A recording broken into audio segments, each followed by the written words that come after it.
Hello students, this is Dinesh Kumar Yadav and in this video we are going to study about Ohm's law. So देखिए एक scientist है जिनका नाम था ओम, तो उनके नाम के ऊपर ये हमारा लॉ है Ohm's law. So Ohm's law देखिए क्या बोलता है that at constant temperature potential difference across a conductor is directly proportional to the current. ठीक है, तो क्या कहता है कि भाई अगर हमारा टेम्परेचर कांस्टेंट है, अगर हमारा प्रेशर कांस्टेंट है, तो जो पोटेंशियल डिफरेंस है वो डायरेक्टली प्रोपोर्शनल होता है करंट की. ठीक है, तो ये हमने सिंप्लिसिटी के लिए डेफिनेशन लिखी है, बट एक्चुअल में जो ओम्स लॉ है ये बोलता है यहाँ पर कि कांस्टेंट टेम्परेचर पर जो करंट होता है, करंट प्रोपोर्शनल होता है वोल्टेज के. ठीक है, पोटेंशियल डिफरेंस पर एट कांस्टेंट टेम्परेचर के ऊपर जो हमारा करंट है जो कि कंडक्टर से फ्लो कर रहा है that is directly proportional to the potential difference. ठीक है, इसको हम सिंप्लिसिटी के लिए लिख देते हैं V is proportional to I. ठीक है, और यहाँ पर फिर हम प्रोपोर्शनलिटी के सिंबल को हटाने के लिए यूज करते हैं कांस्टेंट दैट इज R. ठीक है, सो V इक्वल्स टू RI और V इक्वल्स टू IR, ये हमारा ओम्स लॉ हो गया. ठीक है, बट इन एक्चुअली भाई यहाँ पर इसका मतलब यह है कि अगर करंट बढ़ता है तो पोटेंशियल डिफरेंस बढ़ता है. ठीक है, but this is not right. अगर हम पोटेंशियल डिफरेंस बढ़ाते हैं तब करंट बढ़ता है यहाँ पर. ठीक है, so this form is right. So I is proportional to V और यहाँ पर हम जो प्रोपोर्शनलिटी का सिंबल लगाते हैं वो R नहीं होता, वो होता है 1 divided by R and into V. सो यहाँ पर भी हम लिख सकते हैं V इक्वल्स टू IR. ठीक है, तो ये बेसिकली जो है वो हमारी करेक्ट फॉर्म होती है. ठीक है, बाकी ये भी अगर हम कर देते हैं तो सही है, कोई प्रॉब्लम नहीं है इसमें भी. ठीक है, तो क्या बोलता है Ohm's law states that at a constant temperature or pressure potential difference across a conductor is directly proportional to the current. So V is proportional to I or V is equals to IR.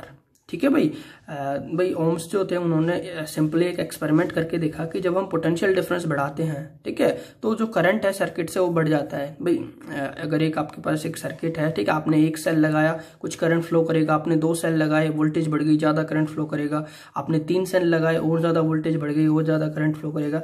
तो जैसे जैसे आपकी voltage आपका potential difference बढ़ता जाएगा वैसे वैसे यहाँ पर करंट जो है वो भी बढ़ेगा. ठीक है, तो यहाँ से उन्होंने भाई ये अपना देखा कि जो बढ़ते हैं ये बिल्कुल ऐसे लीनियरली बढ़ते हैं, V प्रोपोर्शनल होता है यहाँ पर I के. ठीक है, और फिर यहाँ पर इस प्रोपोर्शनलिटी के सिंबल को हटाने के लिए उन्होंने जो कांस्टेंट यूज किया that was R. So V equals to IR और R जो है इस प्रोपोर्शनलिटी कांस्टेंट को हम बोलते हैं R is resistance of a conductor. ठीक है, और ये परमानेंट फिक्स कांस्टेंट नहीं होता, ये जो कांस्टेंट है ये वेरिएबल होता है, ये चेंज हो सकता है. ठीक है, कैसे चेंज होगा इसके बारे में हम बात करेंगे.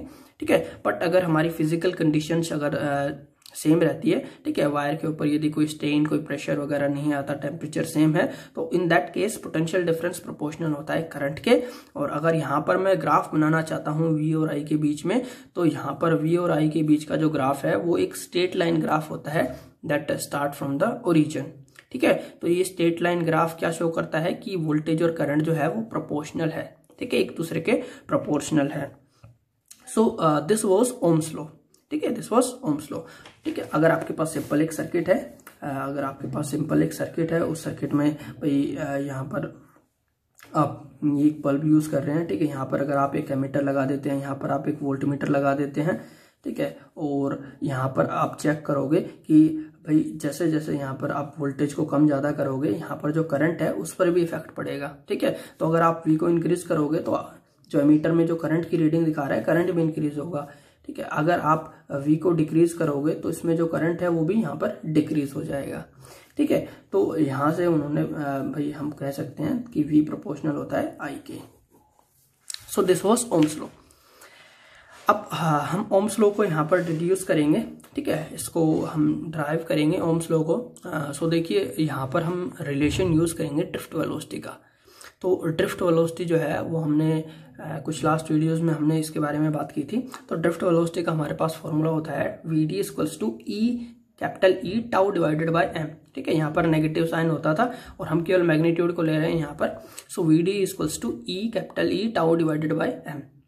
और we can write VD equals to, अब इलेक्ट्रिक फील्ड जो होती है electric field equals to voltage divided by length, potential difference per unit length.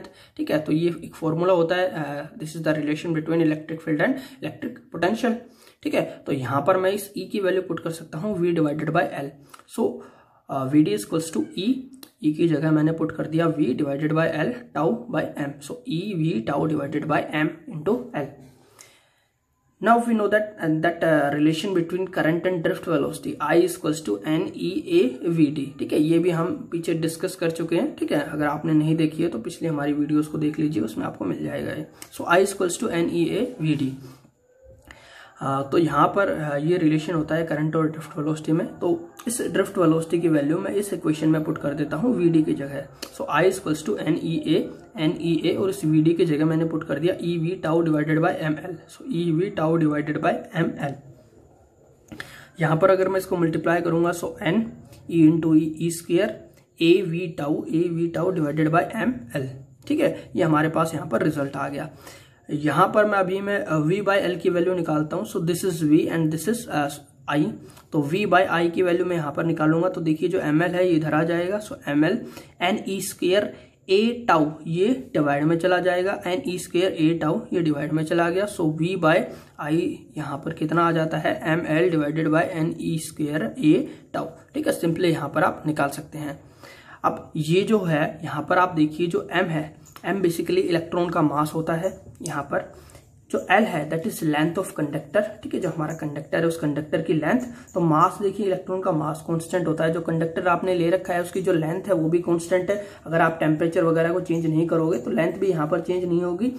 N is the number of electron per unit volume. और नंबर ऑफ इलेक्ट्रॉन जो है वो भी किसी भी कंडीशन, सभी अगर कंडीशन सेम है और एक फिक्स मटेरियल के लिए सेम होगा ये. फिर N is the charge on the electron that is also a constant and A is area of cross section. तो एरिया भी यहाँ पर कांस्टेंट रहेगा. ठीक है, अगर हम टेम्परेचर वगैरह को चेंज नहीं करेंगे. And tau is average relaxation time और ये भी बेसिकली कांस्टेंट रहेगा किसी फिक्स टेम्परेचर के लिए. ठीक है, तो ये जो सारी चीजें हैं ये बेसिकली भाई अगर हम एक्सटर्नल कंडीशंस को सेम रखते हैं तो ये सारा जो है इनका प्रोडक्ट कांस्टेंट के बराबर आता है. ठीक है, सारी कांस्टेंट है तो इनको हम एक नया कांस्टेंट एक नया नाम दे देते हैं. मैं इसको लिख देता हूँ R. So this is R. ठीक है, और ये फॉर्मूला जो है ये आपका आगे यूज होने वाला है तो इसको आप यहाँ पर याद रखिए. ठीक है, so ML divided by NE square A tau is equals to R. ये हमारा रेजिस्टेंस हो गया. And a constant for a given conductor, एक पर्टिकुलर गिवन कंडक्टर के लिए एक पर्टिकुलर टेम्परेचर के ऊपर. ठीक है, ये हमारा फॉर्मूला आ गया रेजिस्टेंस का. सो यहाँ पर इसको मैं लिख सकता हूँ R. So V divided by I is equals to R and we can say that V is equals to IR which is Ohm's law. ठीक है, तो इस तरीके से यहाँ पर हमने जो ओम्स लॉ है उसको डिड्यूस कर दिया from the relation between current and drift velocity. Okay, so that is all for today and thank you for watching this video.